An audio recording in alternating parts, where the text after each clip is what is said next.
tahun ini itu kita targetkan di 115.000 customer per day. Seperti Saya optimis 115 bahkan melebihi 115, Pak. Kenapa? Karena ada program Pak Gubernur yang baru terkait dengan kelompok langganan gratis 15 golongan.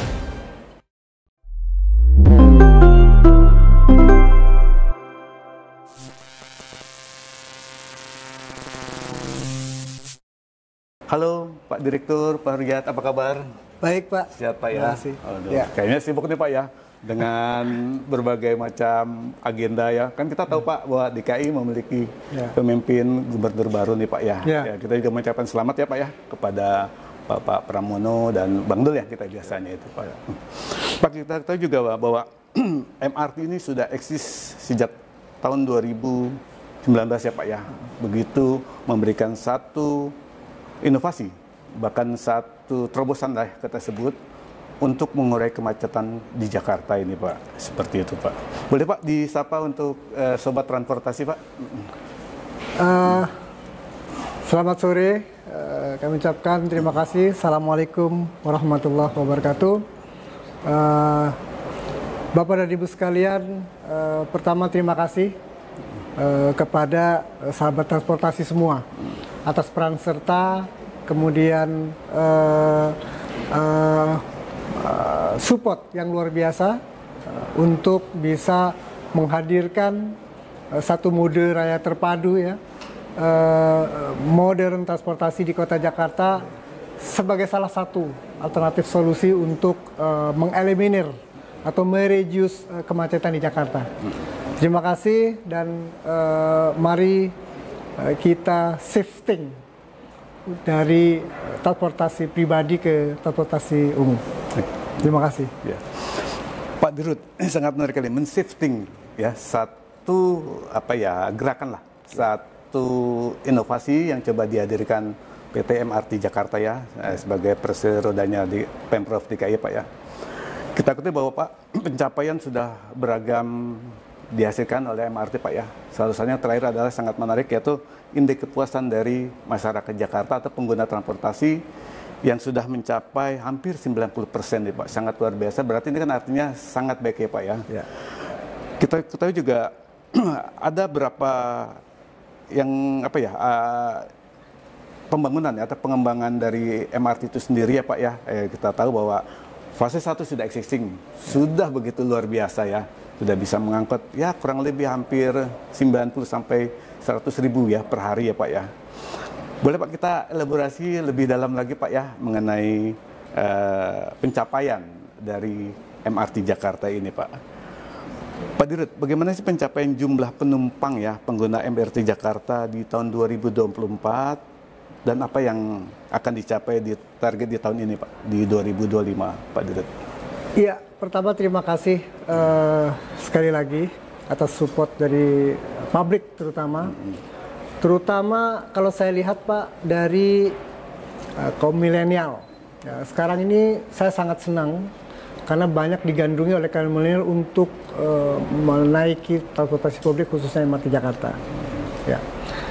Nah, jika kita lihat kinerja tahun 2024 itu kita sudah mengangkut kurang lebih sekitar 40,8 juta customer. Saya akan lebih suka jika bukan penumpang mengatakannya tapi customer, pelanggan kami tercinta gitu ya. Ya pelanggan ya Pak ya, bukannya penumpang ya Pak ya. Bukan penumpang. Oke siap, setuju Pak Dirut. Saya lebih senang ke situ, jadi 40,8 juta. Average setiap hari mencapai 112.000 customer per hari. Dari yang ditargetkan tahun 2024 oleh pemerintah waktu itu ada 92.000 customer per day. Itu kira-kira. Nah, dengan capaian itu apa? Tentunya dari tahun ke tahun kita melihat prospek publik untuk menaiki sarana angkutan publik seperti MRT Jakarta itu makin meningkat. Makin meningkat setiap tahun, bahkan tahun 2025 tahun ini itu kita targetkan di 115.000 customer per day.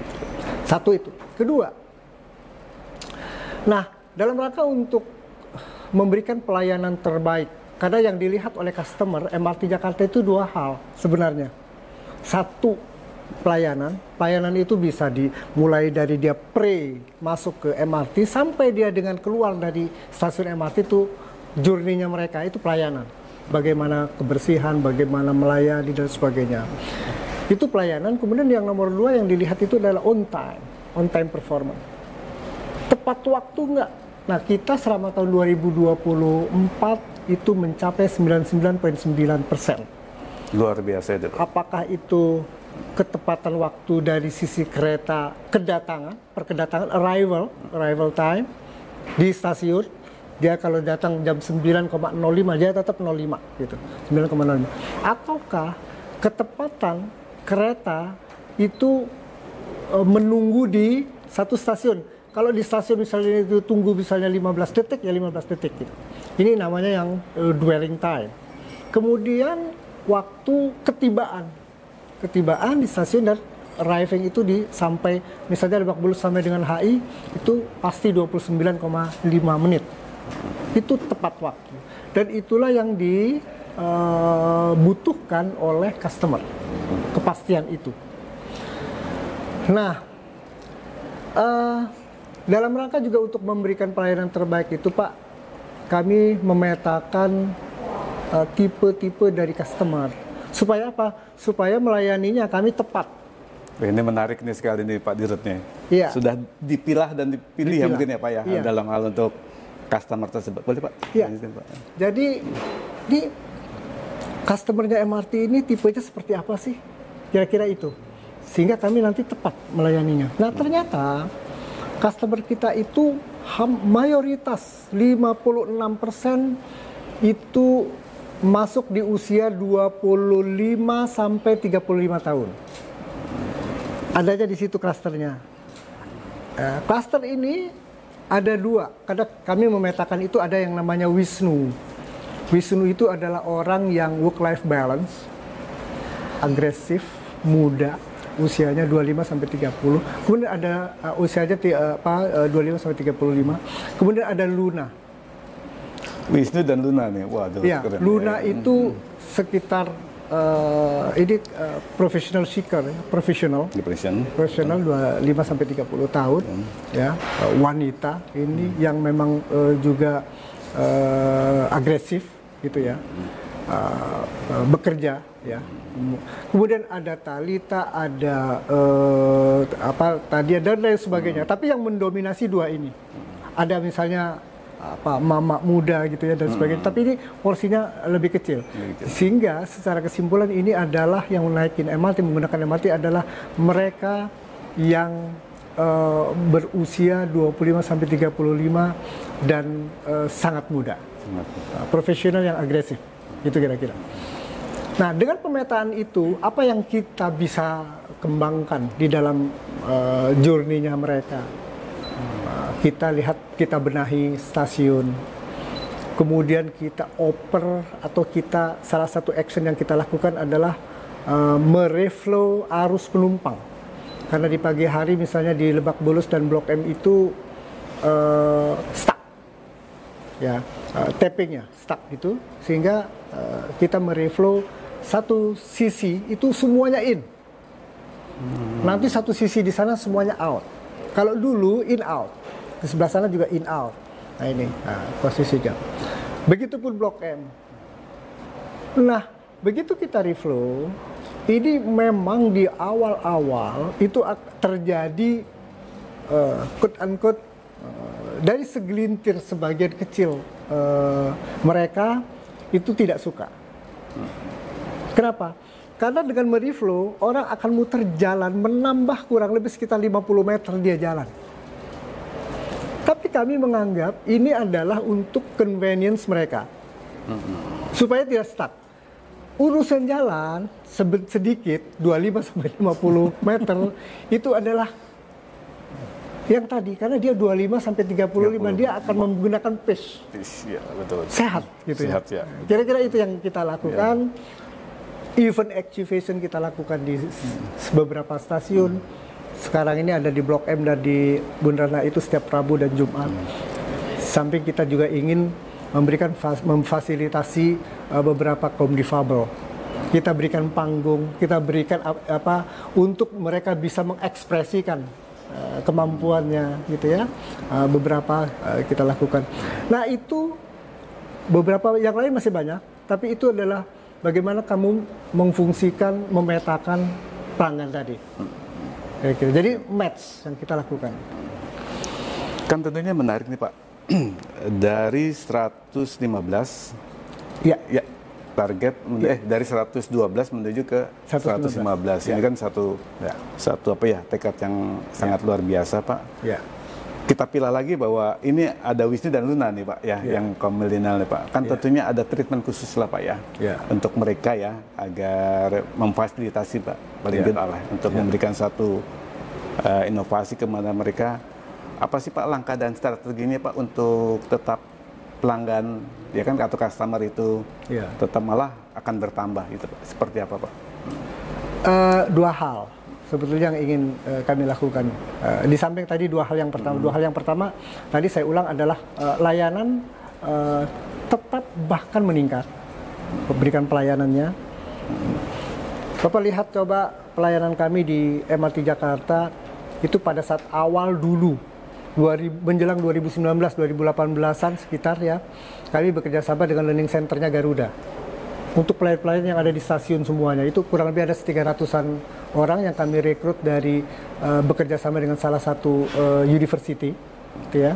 Kami rekrut, kemudian kami masukkan ke sana, ke learning center Garuda.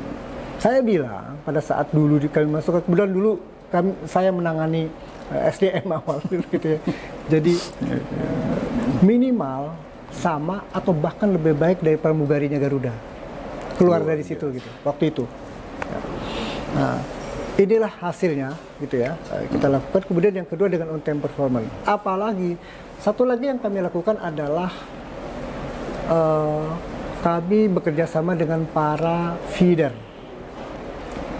Provider feeder itu apakah itu Transjakarta, apakah itu Jaklingko, apakah itu Tebengan, apakah itu Damri dan lain sebagainya, untuk menjemput para komunitas penumpang atau komunitas customer ini di titik-titik selatan. Di Grab dibawa pagi hari menuju stasiun terdekat, yaitu Lebak Bulus dan atau Fatmawati, masuk di situ. Untuk bisa dia naik MRT tanpa dia menggunakan kendaraan pribadi mereka. Karena kalau masuk ke arah kota itu akan menambah kemacetan mereka. Sehingga kita Grab. Apa hasilnya? Hasilnya ridership kita meningkat, sumbangsi atas feeder itu 22%. 22% dari total 100% penumpang. Ini yang kita namakan dengan pool strategi di kita. Jadi kita memang menarik pool strategi untuk itu. Itu yang kami lakukan. Kedua, saya optimis 115 bahkan melebihi 115 Pak. Kenapa? Karena ada program Pak Gubernur yang baru terkait dengan kelompok langganan gratis 15 golongan. Jadi MRT Jakarta nanti akan salah satu ya juga sama dengan Transjakarta dan LRT itu akan menggratiskan 15 golongan. Misalnya lansia, pensiunan TNI Polri, pemegang kartu KJP, ASN yang belum fix di KI, kemudian para marbot atau rumah ibadah lainnya. Ini ada 15 golongan banyak. Ini akan digratiskan. Gitu ya. Dengan digratiskan seperti itu artinya kemungkinan ridership di MRT Jakarta akan meningkat. Walaupun ada impact dari penggratisan itu terhadap anggaran Pemprov DKI Jakarta. Itu kira-kira karena MRT Jakartanya sendiri kan tidak dirugikan. Oke, Pak. Itu kira-kira kami optimis ya. untuk bisa mencapai capaian itu. Walaupun terus kami berusaha untuk bisa mempromot mereka agar shifting kepada kendaraan itu. Di samping kita memang menggunakan beberapa promo. Kita luncurkan Max Ride. Max Ride itu adalah kartu langganan menggunakan MRT Jakarta. Itu kalau dia beli 1 minggu sekaligus atau dia beli 1 bulan sekaligus, itu kurang lebih antara 18 sampai 20% dia efisien. Jadi kita bekerja sama dengan para sponsor dan para provider. Pak Dirut, saya tertarik sekali dengan 15 golongan itu yang nanti akan digratiskan. Ya. Nah, sistem mekanismenya seperti apa sih Pak? Misalnya saya ini marbot, itu bagaimana saya mendaftar atau seperti apa itu Pak Dirut? Sekarang lagi digodok oleh tim di Pemprov DKI Jakarta, tapi kira-kira adalah mereka itu akan meregister dengan menggunakan NIK. Oh, NIK ya? Ya, NIK masuk di register. Nanti setelah masuk dia data mereka semua, itu kartunya akan direkam. Nanti akan diberikan ke mereka, ke yang bersangkutan, kartu ini. Nah, setelah diberikan ke yang bersangkutan, nanti akan dia gunakan kartu itu.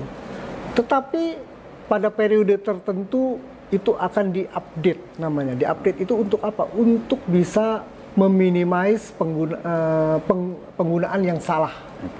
Bisa saja kartu yang bersangkutan dipakai oleh yang tidak berhak. Yang tidak berhaknya. Ya, itu nanti akan ketahuan dia di posisi itu.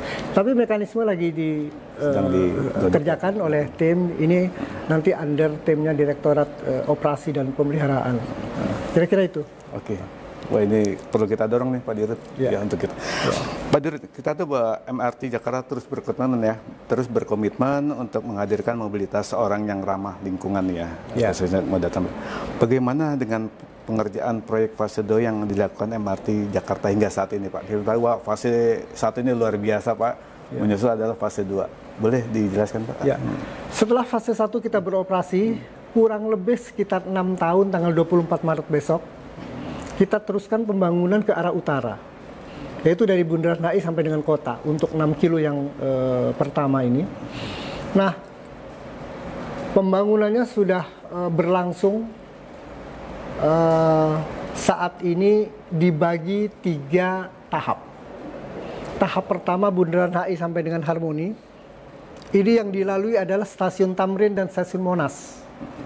Stasiun Tamrin adalah stasiun panjang, 2 kali dari stasiun yang ada. Tamrin itu sekitar 440 meter panjangnya, dengan lebar kurang lebih sekitar 21 meter. Kemudian Monas, 2 stasiun itu kami targetkan akhir tahun ini selesai. Jadi sudah jadi semua, selesai gitu ya, walaupun belum bisa dioperasikan. Nanti saya jelaskan kenapa. Total Bundaran HI sampai dengan Harmoni itu kurang lebih sekitar 85% sekarang. Jadi tinggal 15% menuju Desember nanti tahun ini, 2025 selesai. Ini yang kita namakan dengan Contract Package Number 201, CP201. CP201. Ya. Nanti ada CP202 dari Harmoni sampai Mangga Besar. Ini proses bidding sempat gagal, dan karena pada saat itu COVID, sehingga proses konstruksi belakangan. Sehingga sekarang progresnya itu kurang lebih sekitar 47%. Ya, karena COVID itu Pak ya? Karena COVID tadi, 47%. Nah, ini sekarang dalam proses pembangunan box station yang dilalui, karena ada stasiun Harmoni, ada stasiun Sawah Besar, ada stasiun Mangga Besar. Proses di sana, masuk ke arah sana. Dan ini dalam proses tunnel boring mesin. Kenapa? Karena Bundaran HI sampai Harmoninya itu sudah bolong dua-duanya. Sudah tembus. Ya. Nah, ini 47%. Kemudian untuk package yang terakhir nomor 3 itu CP203 itu dari Mangga Besar sampai dengan kota. Ini ada stasiun Glodok dan ada stasiun kota. Yang dimana targetnya itu atau progresnya itu sekarang di 69%. Ya. Dan di stasiun kota nanti kita interconnecting sama stasiun KCI. Sehingga dari bawah dia langsung masuk ke stasiun. Total average sampai dengan saat ini dari Bundaran HI sampai dengan kota itu 45% average. Ya. Kota sampai dengan Glodok itu juga sudah bolong. Jadi yang belum itu adalah tengah, yang sekarang lagi proses. Ya, kita lakukan. Ini targetnya. Nah, ada satu yang tertinggal juga, gagal tender kurang lebih sekitar 4 kali. Itu juga COVID, juga dimulai COVID yang alot ya, yaitu signaling sama track. Track itu relnya. Ya, relnya, kemudian ada signalingnya untuk mengoperasikan kereta. Kenapa? Ini baru kurang lebih sekitar 12%. Kenapa tadi walaupun udah selesai belum bisa dioperasikan, menunggu ini. Signaling sama track ini. Kurang lebih kami punya target walaupun sampai kota itu akan kita operasikan tahun 2029, namun mohon doanya kita akan coba step by step operasikan dari Bundaran HI sampai dengan stasiun Monas itu by 2027. 2027. Iya, 2027 mudah-mudahan signalnya sudah ada, tracknya sudah ada, dengan fasilitas yang ada step by step kita lakukan supaya apa? Supaya publik bisa terlayani lebih awal. Itu kira-kira yang berkantor di area sekitar Harmoni, Medan Medan Merdeka dan sebagainya, Pemprov DKI Jakarta dan sebagainya, itu bisa langsung menggunakan MRT Jakarta turun di stasiun Monas. Itu kira-kira. Oke. Pak Dirut, kan ini tentu dengan berbagai upaya untuk mewujudkan komitmen yang ada itu ya, menghadirkan transportasi yang lebih ramah lingkungan melalui yang berbasis rel. Ini kan ada tantangan nih Pak ya. Kalau menurut Pak Dirut, tantangan untuk di fase yang sedang dalam proses ini, kemudian bagaimana sih solusinya untuk menghadapi tantangan tersebut Pak? Sejak fase 1 pun tantangan kita hadapi, namun belajar dari tantangan yang dihadapi di fase 1, di fase 2 itu kita lebih antisipasi sebetulnya. Karena kita banyak belajar dari sana. Sebetulnya tantangan itu ada beberapa, minimal itu ada 4 kelompok lah. Tantangan yang pertama, arah ke kota, itu kita melakukan konstruksi dengan kondisi lahan yang begitu lunak ke arah utara. Ya. Dengan begitu lunak, itu makanya kita lakukan perbaikan area. Ini yang kita namakan dengan soil improvement di arah ke sana. Ya. Satu itu tantangannya. Kemudian tantangan yang kedua, arah pembangunan ke arah kota Gajah Mada dan Hayam Wuruk itu relatif areanya cukup sempit dibandingkan Sudirman Tamrin. Begitu cukup sempit mengakibatkan, mohon maaf, penutupan terjadi di wilayah sana untuk konstruksi, sehingga sempit bagi kendaraan sekarang. Ya, tapi mohon bersabar dulu karena kami sedang melakukan perbaikan ini supaya arah ke sana nanti lebih nyaman. Itu kira-kira. Sehingga sempit ini dibuktikan dengan adanya pembangunan tunnel mulai dari Harmoni itu tidak kanan kiri seperti yang berlangsung di Sudirman Tamrin. Kanan kiri di bawah jalan. Tapi dia begitu dari Harmoni dia akan ke atas bawah. Gini.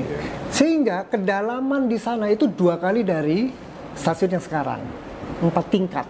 Sekarang kan 2 tingkat cuma di sini. Itu 4 tingkat kedalamannya. Itu dia atas dan bawah tunnelnya. Gorong-gorongnya, keretanya gitu ya.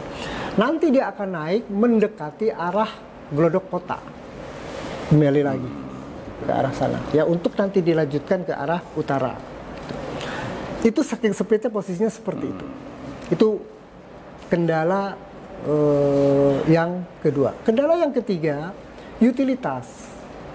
Utilitas yang kita hadapi itu berbagai macam, seperti cabling, perkabelan atau piping, perpipaan, ya, apakah itu miliknya PLN, apakah itu gas, PAM, fiber optik, telekomunikasi dan lain sebagainya, ya, yang kita harus urai. Proses lamanya konstruksi sebetulnya ada di sini, titik ini, mengurai dulu utilitas yang ada di bawah. Untuk kita jadikan satu kelompokan, ini tidak mudah untuk mengurai ini sebetulnya. Karena kalau tinggal konstruksi tunnel itu kurang lebih sekitar 8 meter per hari, cepat gitu ya posisinya itu. Itu salah satu kendala yang kita hadapi, namun dengan koordinasi yang intensif. Terima kasih kepada pemerintah Provinsi DKI Jakarta yang terus mensupport kami untuk melakukan koordinasi ini. Dan yang terakhir, kendala yang kita hadapi adalah terkait dengan banyaknya cagar budaya mengarah ke arah utara. Ya. Apakah kita temukan rel tram, ya bekas zaman Belanda, itu kurang lebih 1 sampai 1,5 meter di bawah. Artinya apa? Sebetulnya dulu jalan ke arah sana itu selalu di overlay itu dilapis terus, sehingga menjadi tinggi, gitu ya. Kenapa? Karena terbukti rel itu ada di 1 meter sampai 1,5 meter. Itu kita angkat dengan posisi kayu dan sebagai bantalannya kita angkat. Kita bekerja sama dengan tim cagar budaya, TACB namanya, tim ahli cagar budaya. Ini untuk ditaruh kemudian disimpan di dalam satu museum, gitu ya. Kemudian keramik, uang, terakota, gorong-gorong yang begitu kokoh di dalam. Ini juga kami butuh mengurai, kemudian mengambil tanpa harus memecahkan, ya, merusak lah ya. Harus merusak. Itu kita lakukan. Ini tantangan kita yang kita hadapi, sehingga memakan ini waktu dan tenaga untuk itu. Namun demikian, kami tidak akan pernah mengeluh untuk itu. Kami terus semangat, bekerja sama dengan berbagai pihak yang terkait untuk kami urai, kami simpan dan kami serahkan. Nanti setelah jadi, bahkan kami punya inovasi di dalam satu stasiun, apakah stasiun Monas atau stasiun lainnya, itu kita menampilkan satu galeri penemuan tadi, sehingga publik tahu, oh ini temuan-temuan yang ada gitu ya.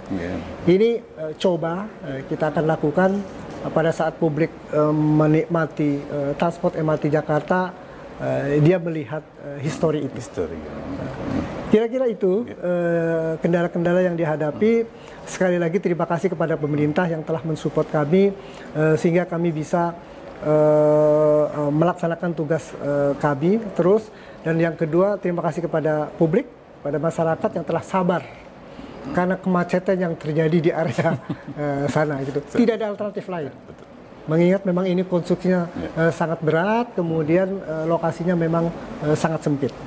Itu kira-kira. Berarti apa sih Pak yang jadi pembeda ya antara yang fase 1 dan fase 2 nih Pak ya? Yang sudah existing dengan yang lagi proses. Sepertinya sih menarik, bukan menarik sih, lebih banyak challenge-nya di fase 2 ini Pak. Yang pembedanya apa nih Pak? Ya, itu yang pembedanya yang saya sebutkan. Kalau fase 1 itu kan mix antara elevated sama underground. Ya, elevated sama underground. Di underground, waktu di posisi fase 1 itu yang ditemukan ya utilitas, kemudian seperti misalnya ada juga bom aktif dan sebagainya ya. Di dalam utilitas itu cabling dan sebagainya. Selesai. Tapi begitu masuk ke arah utara ada tambahannya. Satu memang cagar budaya, kemudian yang kedua areanya lunak, ketiga sempit. Yang tadi pembeda antara fase 1 dan fase sebelumnya. Namun karena pengalaman kami di fase 1 tadi sedikit banyak, di fase 2-nya kita sudah lebih siap. Siap apa? Siap koordinasi dengan pemilik dari berbagai utilitas ini. Oke, punya modal pengalaman ya Pak ya. Harapan kami mudah-mudahan ke depan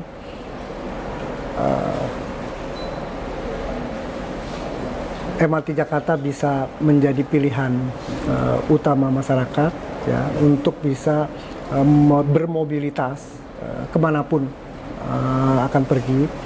Karena kami saat ini sedang membangun di samping ke arah utara juga Timur Barat. Timur Barat tahun ini kami sudah mulai dengan pre-konstruksi, yaitu memetakan, melakukan koordinasi intensif dengan berbagai stakeholder, termasuk pemerintah Provinsi DKI Jakarta dalam rangka upaya untuk memetakan lahan. Karena di kami itu, kelama itu rata-rata adalah di lahan. Lahan untuk apa? Lahan untuk CCTV, cooling tower, ventilation tower, kemudian lahan untuk entrance. Itu rata-rata bisa juga tanah negara, tanahnya pemerintah, bisa juga tanah swasta yang harus kami bebaskan untuk itu, gitu ya. Nah, seiring dengan nanti sudah berkembang kedua jalur ini menjadi backbone-nya Jakarta, kemudian kami ingin memperkuat integrasi di antara mode, apakah dengan LRT, dengan Transjakarta, dengan Jaklingko, dengan berbagai mode lainnya, sehingga backbone MRT Jakarta itu akan terintegrate dengan seluruh orang, bisa berangkat dari manapun tanpa harus effort, gitu ya, bisa connect di satu stasiun. Nah, sampai saat ini kan Transjakarta juga sudah embed ke kita di berbagai stasiun, sehingga mudah sebetulnya prosesnya untuk integrasi itu. Nah, harapan kita dengan adanya fasilitas itu, publik berpindah dari mereka membawa kendaraan pribadi ke transportasi umum. Mengapa demikian? Karena hasil riset yang dilakukan oleh Bappenas dengan adanya kemacetan yang terjadi di Jakarta itu 100 triliun per tahun, ya, langsung atau tidak langsung kerugian ini dirasakan. Dan kalau 100 triliun itu kita ekuivalen untuk membangun MRT Jakarta berapa kilo? Kira-kira itu yang kita inginkan. Kemudian berikutnya adalah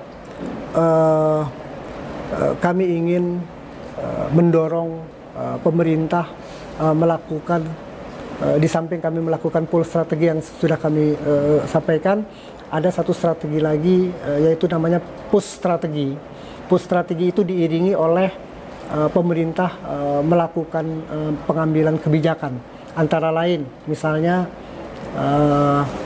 kebijakan mengenai parkir di Jakarta untuk semua transport, kemudian kebijakan terkait dengan ERP, ya, route pricing, ya, kemudian kebijakan terkait dengan ganjil genap, itu dilakukan benar-benar supaya untuk mensupport orang bisa pindah. Kira-kira seperti itu. Dan kami berharap jangan ada membuat park and ride di dalam kota. Harus ada di ujung dan di ujung supaya orang berhenti di sana. Karena kalau ada park and ride di dalam kota, orang akan meluncur. Dia masuk ke dalam kota, menimbulkan juga kemacetan. Sepanjang area itu sudah ada public transportnya, seperti ada MRT, seperti itu. Itu namanya push strategi yang datang dari pemerintah, satu sisi. Kemudian pull strategi yang datang dari effort kami di MRT Jakarta, seperti yang tadi menggunakan feeder, ya. Kira-kira itu harapan kami, sehingga Jakarta menjadi lebih aman, menjadi lebih nyaman untuk mereka bisa melakukan mobilitas dengan andal dan convenient. Kira-kira itu, Pak. Oke, terima kasih Bapak Ahyat Terlihat ya sebagai Direktur MRT Jakarta. Kami sebagai bagian dari media terus coba mensupport apa yang sudah dilakukan MRT, ya. Memberikan satu warna tersendiri. MRT ini sudah memberikan satu warna tersendiri bagi keberlanjutan di DKI Jakarta. Halo Sobat Transparansi, demikianlah bincang kami dengan Bapak Tuhiyat, Direktur Utama PT MRT Jakarta. Mari kita support sama-sama untuk menggunakan transportasi publik yang lebih ramah lingkungan, yaitu MRT Jakarta. Salam. Terima kasih, Pak. Terima kasih.